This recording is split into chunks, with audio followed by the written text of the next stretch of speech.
Hey everybody, Scott Luton back with you here on Supply Chain Now, here in Vegas once again, home of Manifest 2025, the center of all things supply chain tech, at least this week. And I'm meeting with the movers and shakers, just like my dear friend, longtime friend, Hannah Kain, President and CEO with ALOM. Hannah, how you doing? I'm doing fantastic. It's great being here and fantastic to be with you. Hannah, same.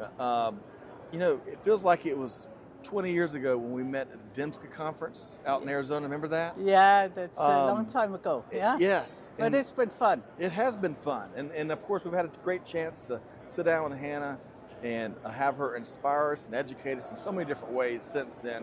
And we get that opportunity again today. So Hannah, today, speaking of fresh air, I want to ask you, what's a couple of specific innovative trends in global supply chain that you really find intriguing right now? Well, the speed of change. So I've got to say the first thing, and hey, I'm not saying anything new here, but I think it's important sometimes to verbalize things. Supply chain stability is dead. There's no such thing as supply chain stability any longer. And the rate of speed is just tremendous. And I think it's felt all over the US, but all over the world, really, with the way supply chain is going. And it's a number of different things. You and I have been talking about complexity earlier, right? The complexity that's come into supply chains. Then we've got the solutions, AI solutions, right? And we cannot talk supply chain today without talking AI. Right. And so you take those two things combined, and it's like the supply chain you had yesterday is not the supply chain you're waking up to this morning. And true. So the speed is just daunting. And I think when I look at what's going on in the C-suite and in the boards, people are a little bit shell-shocked at how fast it's going. I mean, we saw it a couple of weeks ago where everybody woke up and now there was a new AI tool, right? And oh my God, the stock market, right? And everybody like, what's going on? And then we wake up another day and there are tariffs, right? So that speed of change is just really daunting. And I think it's something for everybody to talk about. Now, we've been talking about it for decades, right? That speed of change accelerating, but now it's just totally crazy, right? And so I think that's the main thing to think about, that I'm thinking about a lot. And doing stuff about it, which I love, right? Yeah. You're an action focused leader. We need more of that. Two quick things in your response here I want to call out. The velocity of change, the velocity of industry that you're speaking of, I feel that in my bones. And sometimes it feels like hour to hour the velocity picks up. I think the second thing that you touched on, that is one of my favorite things right now, is how supply chain leaders, the best ones, are finding ways to decomplexify things for their hardworking people that want to go in have a successful day in, day out. And sometimes things we do, or things we use, or rules we make, sometimes it doesn't always help decomplexify the day, right? That's right, because what's happening, and this has been happening for the last 5-10 years, is complexity has been outrunning technology. And complexity in supply chain is now way more than it's humanly possible to deal with. So you take that and creating that simplicity over to your staff members is close to impossible, right? And then you add another factor that we've been talking a lot about, which is regulations and complexity. So think about the EU has, the last 5 years, issued 13,000 regulations that impact companies. Wow, 30,000. 13,000. 13. Oh, 13,000. I almost added a whole bunch more. Yeah. But 13,000 is bad enough. I mean, there's one coming next year that's going to, with the digital product passport, right? That's going to totally upset the supply chains.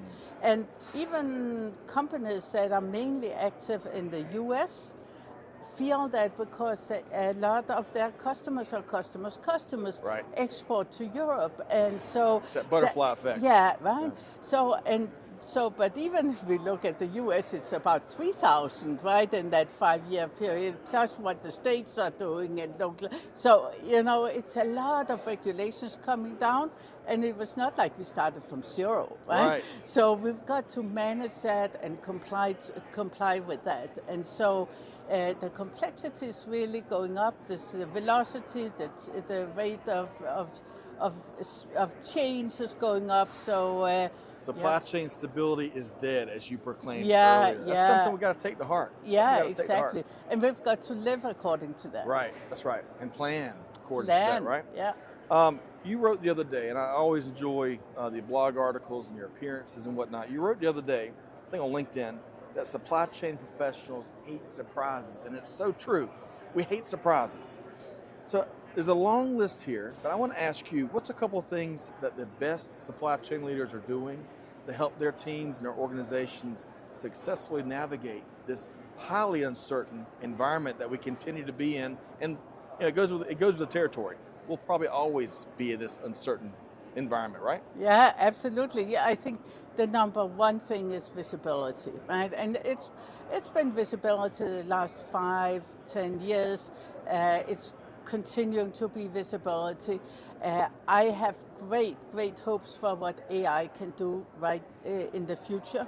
Right now, AI mainly works within the four walls of manufacturing plants, right? And we are using AI a lot for image recognition, quality control, safety, security, those type of things. Yep. I think what the big hope for AI in the future is that it can deal with all this data that's outside the four walls and normalize it and integrate it into the systems. So, but right now, visibility is key. And the other thing is having really great people who can react to it, right? Yes. I mean, it's still about the people and having the top supply chain professionals. And so as we are looking at supply chain as a field, the very top are going to be the winners, and we are going to have a number of people who have a hard time changing and adjusting to these new realities, and understandably so. But as a leader, you need to look at surrounding yourself with people who can change with the environment and really understand the dynamic nature of supply chain. Love it. Hire the best, invest in them, empower them, and gosh, watch the big things they'll do. And make sure that they are aligned, right? Alignment and communication, collaboration. I mean, I think supply chain is a collaborative sport. Yes, right? I remember. That's been a mantra of all your appearances. Yeah. And so that continues to be true. Yes, it sure does. Okay, you're doing big things, you and the ALOM organization. I've seen, since last time you and I got together, I've seen awards and growth and you name it. Give us, in a nutshell, what are some of the things you're helping organizations do? So we are really making them successful in the marketplace by managing their supply chain. So we do everything from planning, procurement, inventory management, production, distribution, and so we are an end-to-end supply chain organization dealing with, working with very regulated industries, so mainly medical and technology and some utilities. Yeah, really, we know how to follow the rules, and sometimes the rules are very complex. Oh, absolutely. And of course, regulation makes another appearance. Folks, if you don't like regulation, you're probably going to not like even more the years that are coming, because there's a lot more regulation coming into industry for a variety of reasons. Yeah, right? but I think the pendulum is shifting a little bit, right? That's great so news. I'm thinking that that there are lawmakers out there who understand that regulation really does not solve behavioral problems, that we need to take a different approach where both companies and individuals take more responsibility. Okay. So, and I think that's for the good. I think on average that companies are more visionary than the lawmakers. Ooh, now I'm controversial. You're gonna get me in trouble. But hey, but kidding aside, that's a lot of good news in my view, right? Yeah. A lot of good news. It's not news, it's a prediction. Right, that's right. That's right. You couch it correctly. But speaking of good news, you know I love good news, right? I try to share as often as I can because there's always good news if you go looking for it, even on the toughest of days. You were part, speaking of good news, you're part of a great Forbes article that we'll see if we can include the link at the bottom of the interview, that was focused on tips for aspiring women leaders that are looking to overcome a wide variety of professional obstacles. Could you share a couple of tips with our audience here? Well, I personally think the most important thing is be yourself, know what you're bringing to the party, leverage your strengths, don't sweat your weaknesses too much. I mean, you know that we all have got things that we want to smooth over, right? But build on your strengths, and then create a network of people, not naysayers, right? But people who believe in you and will give you open feedback and support you, and use them in the work environment. Don't just use them as a kitchen cabinet, but also make sure that they are coming out and speaking for you, because women are great advocates for each other.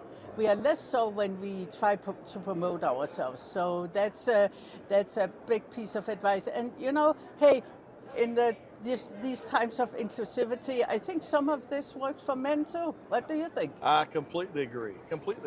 And on that note, you know, for all of our listeners out there, viewers, you name it, when you get invites to come speak, right, or sit on panels or sit on podcast interviews, folks should do it. They should believe in themselves and be confident no matter what you're trying to do, right? They should, and it's fun. Yes, it absolutely is fun.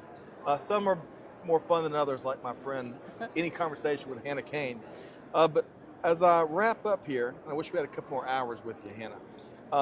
How can folks connect with you and all the cool things you are doing at ALOM? Well, I'm doing fun stuff on LinkedIn, so easy, Hannah Kain, right? It's just that easy. Yeah, it's so easy. and you know, hey, I'll put my email out there, hkain@alom.com. So Fearless. It's really easy.